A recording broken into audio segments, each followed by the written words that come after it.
how is it being a newlywed? Oh my gosh, this guy's all over me all day. Like, calm down, mister. It's phenomenal. He's the love of my life. Oh my gosh, Steven. Yes. I was Steven. Yeah. Okay. I was so happy for you. Thank you. I know you were. You kept it so secret. Yeah.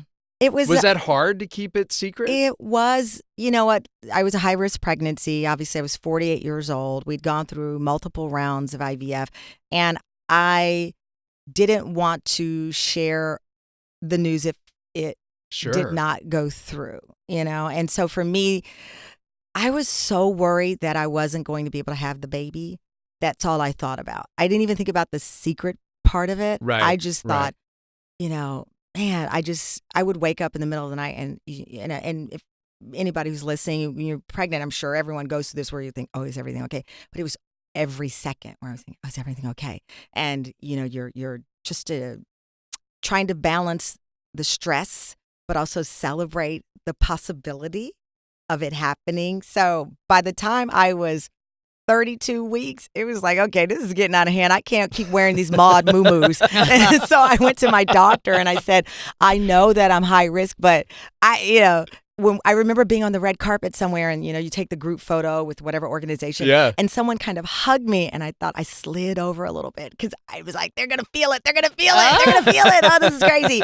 So when my doctor finally said, okay, you can go ahead and make the announcement, I think we're in the safe zone. We had just done this big stress test where they take you in and they put these monitors all over your belly and they test out your stress level. And he said, you're looking good.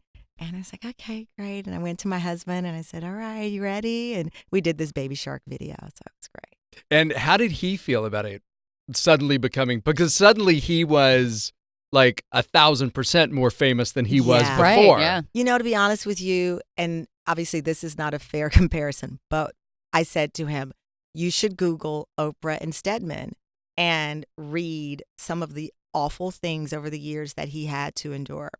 And I knew that we would never have to experience anything like it. But I lived in Chicago for 20 years. I know Stedman very well, and I think he's an amazing man.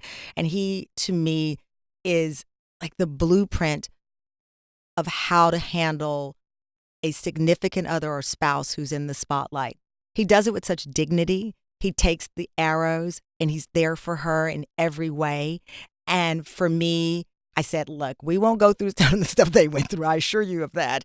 But I want you to see how he's carried himself. And he didn't let people define their love or their relationship or how he sees himself as a person, as an individual separate from her. So we kind of like went through and he had heard all these articles over the 80s when people would just say anything about you and they couldn't get sued. But that was really what I wanted him to see because it's important for me as his spouse and his fan, as he is a fan of mine, that we keep our relationship. That's why I didn't tell people I was married for a long time. We're an interracial, interfaith couple. And I didn't want people to tear us down before we could even build each other up. Our foundation was much more important to me than whether or not people knew what was going on in my personal life. Because in the end, we go home to each other and we root for each other.